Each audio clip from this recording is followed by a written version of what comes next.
Snowfall continues in Bלتستان every year, not just from Pakistan, but people from all over the world come and visit Bלتستان, regardless of which season it is.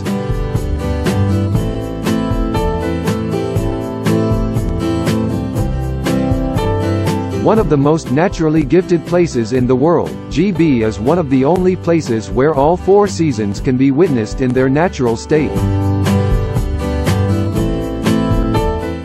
Skardu is receiving heavy snowfall continuously for 2 days. Until Sunday morning, Skardu has received nearly 1 foot snow, while the upper valleys of Sadpara, Kachora and Basho have received more than 3 feet snow.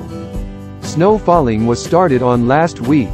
Local people said that snow falling is a joy for tourists. But for local it is the season of miseries. While local people are suffering from electricity load shedding and shortage of wood and LPG.